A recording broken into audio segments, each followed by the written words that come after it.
잠시 지금부터 신입생 후보생 여러분은 지인분들은 신속히 작별 인사를 나눠주시. Berlatar di sebuah akademi kepolisian, kisah akan berfokus pada seorang pemuda bernama Gijun selaku peserta yang akan mengikuti seleksi pelatihan. Setelah berpamitan dengan sang ibu, ia dan para peserta lain diarahkan ke salah satu ruangan untuk mencukur rambut sesuai standar yang ditetapkan.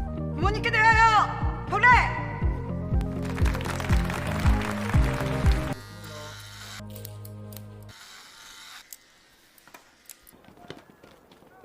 Sesampainya di asrama yang akan jadi tempat tinggal selama pelatihan, Gijun berkenalan dengan salah satu teman sekamarnya bernama Jaeho, sosok antusias yang ingin mengikuti jejak ayahnya selaku polisi. Di tengah obrolan singkat mereka, para peserta diminta untuk berkumpul di lapangan guna menjalani latihan fisik seperti push up dan lain sebagainya.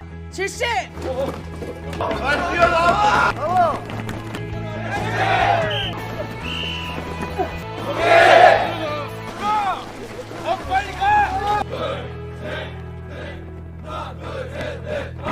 Memasuki jam makan, Gijun tampaknya harus mulai membiasakan diri apalagi saat tahu jika porsi makan telah ditakar oleh petugas. Beruntung ada peserta lain bernama Heyul dengan baik hati memberikan sisa lauknya karena kebetulan si Heyul ini suka pilih-pilih dalam urusan makan dan tidak menyukai lauk yang disediakan di sana. 그럼 내가 먹는다.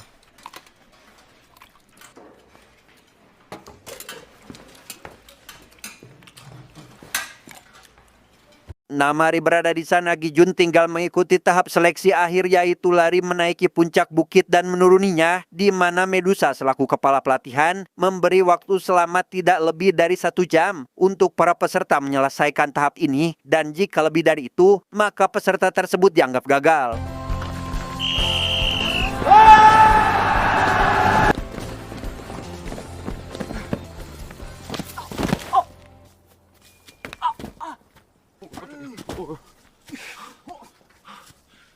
Di tengah perjalanan, Gijun diberatkan oleh dua pilihan antara harus bersikap egois demi bisa lulus atau membantu Heyul karena kakinya terkilir. Sempat akan dibiarkan begitu saja, ia yang merasa kasihan padanya pun lantas menurunkan egonya dan menggendong Heyul hingga sampai ke garis finish.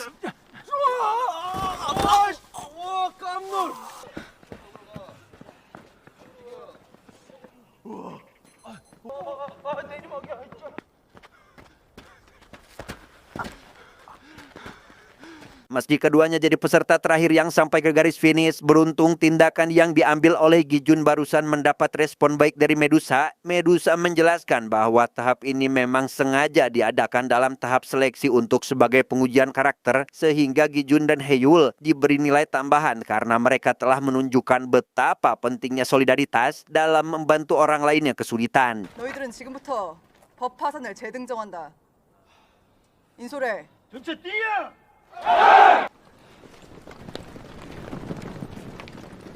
너희들은 의무실로 가. 충성!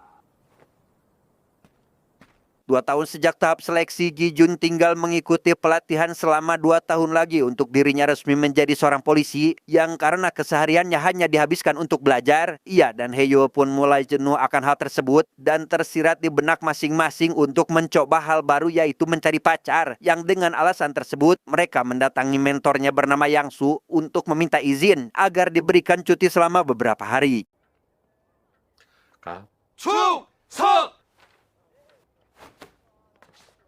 Karena belum memiliki calon pendamping hidup, Gijun dan rekannya itu pun terpikir untuk mencari pacar, apalagi setelah Jaeho memamerkan foto kekasihnya. Mereka diberi izin cuti sementara oleh sang mentor bernama Yangsu dan langsung berangkat ke sebuah klub malam sesuai rekomendasi dari Jaeho.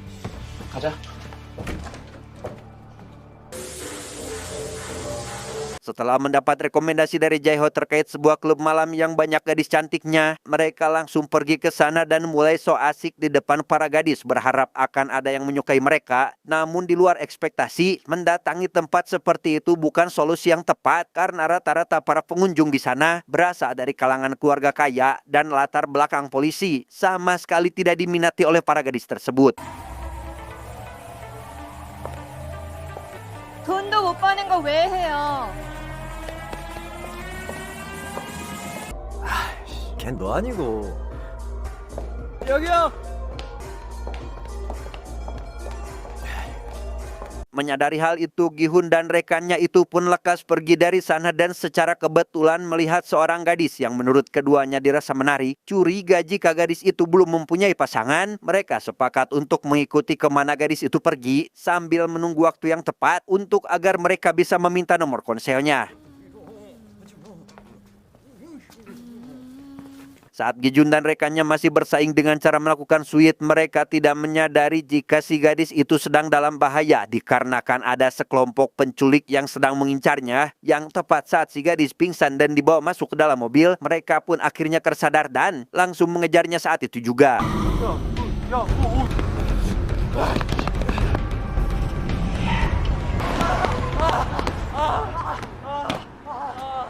Gagal melakukan pengejaran, Gi-jun dengan cepat menghubungi 911 guna melaporkan kejadian barusan. Namun karena penanganannya akan lama, mereka langsung pergi ke kantor polisi terdekat untuk membuat laporan terkait adanya sebuah kasus penculikan. 시간 아끼자. 가자. 콜.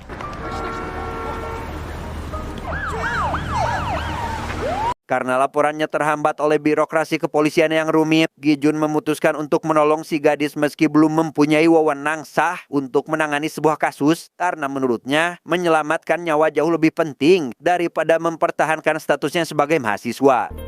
아, 가자. 가자.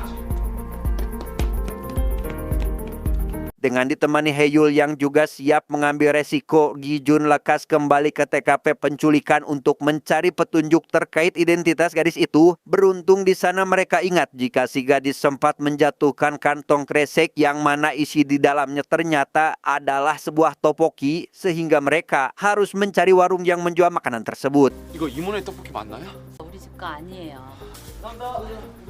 이거 혹시 이 집 떡볶이 맞나요? 저희 거 아닙니다. Setelah mendatangi satu persatu warung yang masih buka, Gi-jun dan rekannya berhasil menemukan warung tempat si gadis membeli makanan. Menurut penjualnya, gadis tersebut bekerja tidak jauh dari sana. 저기 세븐일레븐 내가 편의점에서 나오는데 감사합니다. 많이 보세요.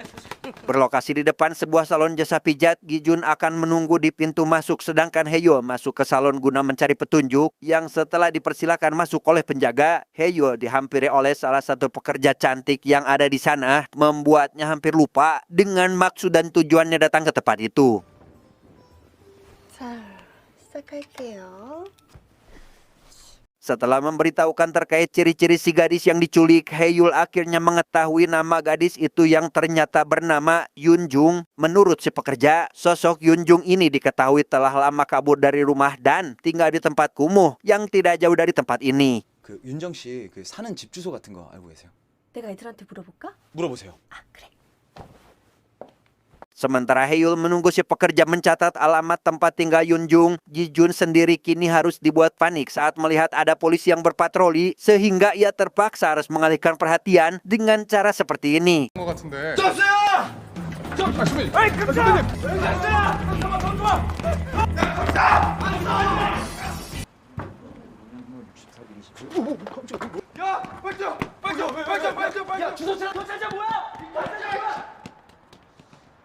Tepat setelah keduanya selesai dengan tugas masing-masing, Gi-jun dan rekannya langsung pergi menuju alamat yang didapatkan. Setibanya di depan pintu rumah, mereka disambut oleh seorang pria mencurigakan yang langsung kabur saat mengetahui identitas mereka. 잠시만 열어드릴게요.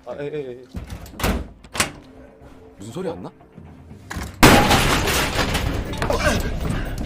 저기로 도망갔어요.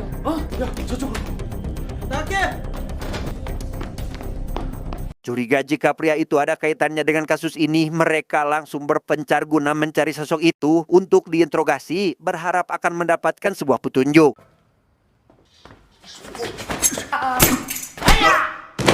Dan ya, Hae-yul pun nyaris tertikam oleh si pria yang tiba-tiba menyerang dari belakang. Beruntung teknik bela diri yang dipelajarinya membuahkan hasil sehingga tak butuh waktu lama bagi Hae-yul untuk menumbangkannya. Dan saat Gi-jun tiba di sana, mereka langsung mengambil ponsel si pria untuk diperiksa. 시방새야 이거 비밀번호 뭐야? 아 빨리 말해.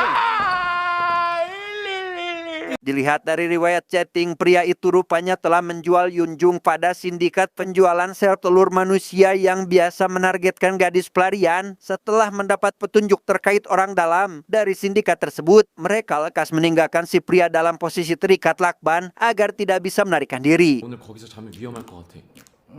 Tidak langsung pergi ke lokasi, mereka mampir dulu ke rumah Yunjung untuk mencari tahu tentang gadis tersebut dari orang terdekatnya, dan ditemukanlah alasan kenapa Yunjung larikan diri dari rumah, yaitu akibat perceraian orang tua dan sering dianiaya oleh sosok ayah tirinya. 빨리 여기서 나가. 따뜻한 데서 자. Setelah informasi dirasa cukup, Gijun dan rekannya langsung berangkat menuju alamat tempat si orang dalam berada. Dalam perjalanan menuju ke sana, mereka diberitahu oleh supir taksi yang mengantar bahwa wilayah tersebut dihuni oleh gangster berbahaya dan hampir setiap malam sering terjadi kasus pembunuhan. Si supir mengingatkan untuk jangan gegabah karena polisi saja tidak berani menginjakan kaki di wilayah ini.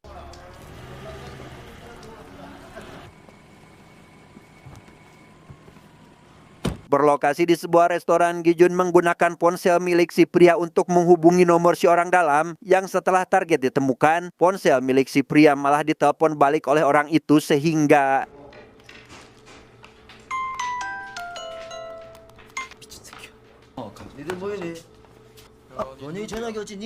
ya, keributan pun terjadi antara Gijun dan orang-orang dari sindikat. Setelah berhasil mengalahkannya, mereka lekas menginterogasi si orang dalam bernama, kita panggil saja Samsul, yang selain mendapatkan informasi, Samsul juga bersedia untuk mengantarkan mereka ke tempat di mana sindikat mengurung para korban.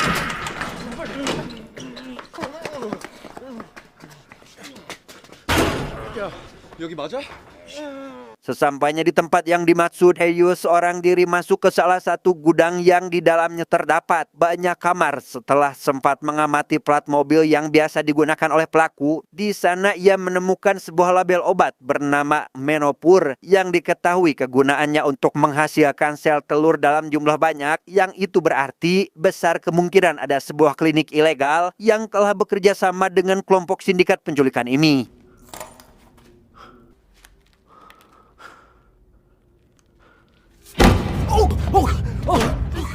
Bersama dengan itu, keberadaan Heyul di sana membuat para korban berteriak minta tolong sehingga ia lekas meminta bantuan Gijun untuk mencari keberadaan Yungju sebelum para penjahat datang ke sana. Tetapi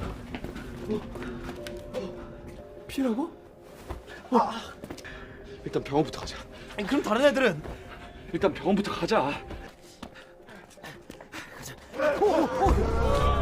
ya, mereka harus mendapat masalah karena dicegat oleh para anggota sindikat. Sementara Gijun mencari jalan lain tapi buntu. Heyo seorang diri berusaha menahan para penjahat untuk memberi jeda waktu bagi Gijun. Sampai ketika si bos sindikat bernama Yang Chun datang, Gijun dan Heyo pun dibuat mati kutu. Sampai akhirnya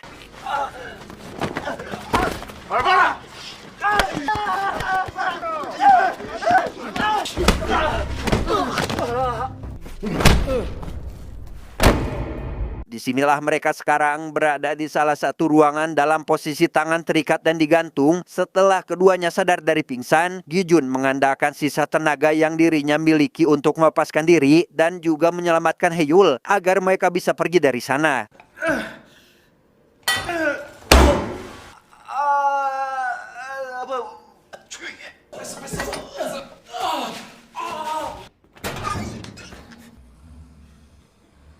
Saat sedang mengendap-endap itulah, jam tangan milik Gijun seketika berbunyi yang membuat para anggota sindikat terbangun dari tidurnya sehingga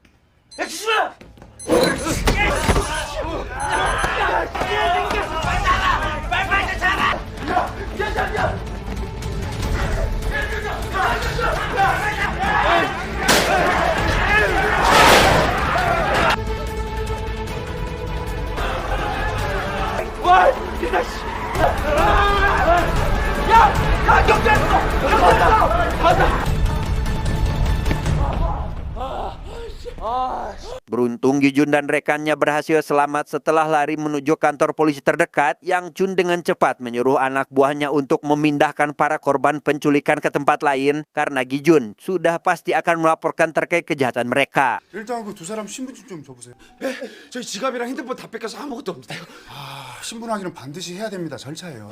Saat melaporkan temuannya itulah, Gijun malah dimintai KTP oleh petugas dengan alasan harus mengikuti prosedur yang karena Gijun kehilangan dompet sekaligus tanda pengenalnya, ia pun jadi terpancing emosi karena di tengah situasi genting seperti ini pihak kepolisian seharusnya mengambil tindakan, bukan malah memprioritaskan aturan, hingga pada akhirnya terjadilah hal seperti ini.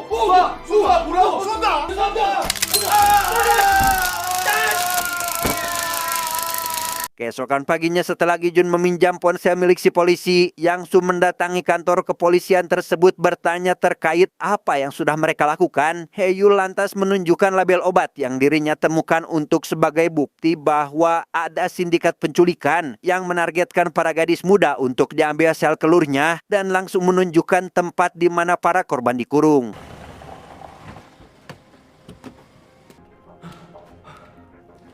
Sesampainya di lokasi, Gijun CS mendapati tempat itu sudah kosong namun terdapat bekas seperti darah pada lantai yang cukup untuk meyakinkan Yang Su bahwa apa yang dikatakannya benar. Namun seperti biasa, si mentor menjelaskan bahwa sebuah kasus tidak bisa ditangani secara instan karena harus melewati tahap investigasi, itu pun jika sudah melewati antrian daftar kasus yang cukup panjang. Mendengar penjelasan dari Yang Su, Heyul memohon untuk setidaknya melacak plat mobil milik pelaku. Namun sayangnya plat mobil yang disebutkan tidak terdaftar alias palsu dan satu-satunya cara untuk melakukan pelacakan adalah melalui kamera CCTV kota, namun lagi harus memiliki izin dari kantor pusat pengawasan. 얘기 다 했어. Agar Gijun dan Heyul tidak bertindak lebih jauh, Yang Su menyuruh keduanya untuk kembali ke akademi jika tidak ingin dikeluarkan. Namun setibanya di sana, mereka terus kepikiran dengan nasib para korban dan memutuskan untuk menyusun rencana untuk bisa melakukan penyelamatan. Gijun meminta bantuan Jaeho selaku anak dari seorang polisi untuk menghubungkannya dengan orang penting dari kantor pusat pengawasan. 야! 니네 아버지 지금 현역이시지? 거기 우리도 아는 사람 있어. 누구? 뭐 누구? Beruntung orang yang dibutuhkan oleh mereka saat ini ternyata adalah Medusa yang membuat Gijun bisa dengan mudah meminta bantuannya. Sambil menunggu hasil dari pelacakan, Gijun dan Heyul pun kembali giat melatih fisik untuk mempersiapkan diri karena hanya mereka sajalah satu-satunya harapan bagi para korban penculikan.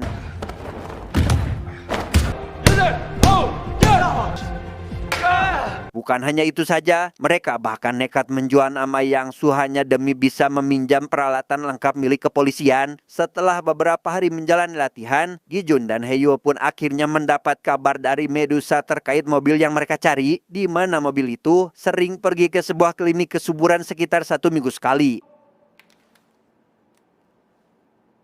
Dengan fakta bahwa sindikat penculikan memang telah bekerja sama dengan klinik kesuburan, Gijun dan Heyul pun langsung memantau area sekitar klinik karena mengetahui bahwa para korban akan dikirim hari ini. Dan tepat saat mobil target sudah terlihat, mereka langsung masuk ke sana untuk menyelamatkan para korban dan...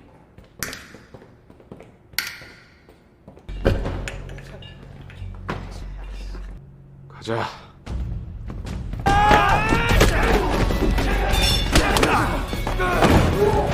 Ya, meski sempat dibuat kewalahan oleh Samsul CS yang main keroyokan, Gijun dan rekannya tetap bisa mendominasi pertarungan sampai akhirnya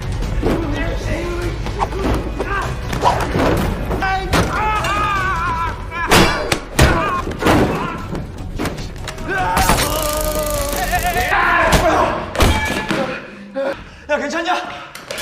selesai dengan para kroco, mereka lekas menemui salah seorang OB untuk bertanya perihal di mana ruang operasi berada, yang karena menurut si OB ruangan itu ada di lantai 8. Gijun dan rekan setianya lekas menggunakan lift agar bisa lebih cepat sampai, tetapi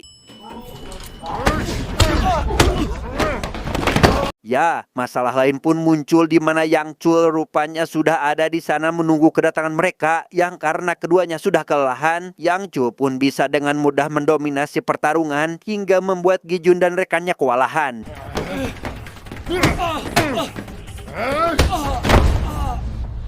Pada posisi ini, Gi-jun dan Hae-yo pun tentu tidak akan menyerah dan terus berjuang dengan cara melakukan serangan kombinasi hingga pada akhirnya mereka berhasil mengalahkan Yang Chul hingga dibuat tak sadarkan diri.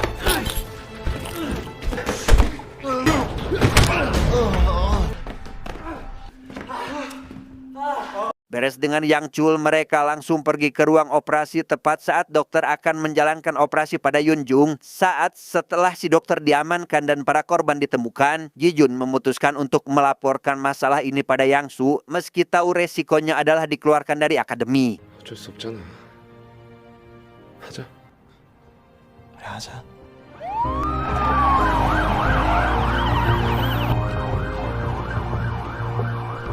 Beberapa hari semenjak kejadian itu, Yang Su terlihat mengikuti rapat dengan para pimpinan membahas terkait hukuman yang pantas untuk Gi-jun dan Hae-yul. Berdasarkan pelanggaran yang dilakukannya, mereka seharusnya dikeluarkan dari akademi jika saja Yang Su tidak melakukan pembelaan, karena menurut Yang Su, kedua muridnya itu telah melakukan apa yang seharusnya dilakukan oleh polisi.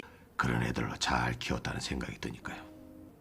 그래서 양 교수는 어떻게 했으면 좋겠어?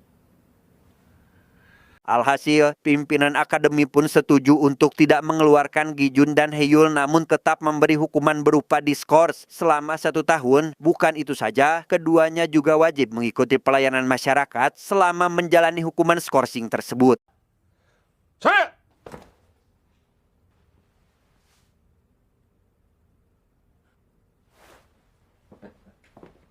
Terakhir, kita akan diperlihatkan dengan sebuah momen bahagia ketika Gi-jun dan Hae-yul ditemui oleh Yun Jung. Mereka benar-benar dibuat haru saat melihat gadis itu datang dalam keadaan sehat walafiat untuk berterima kasih terhadap mereka yang telah menyelamatkan hidupnya.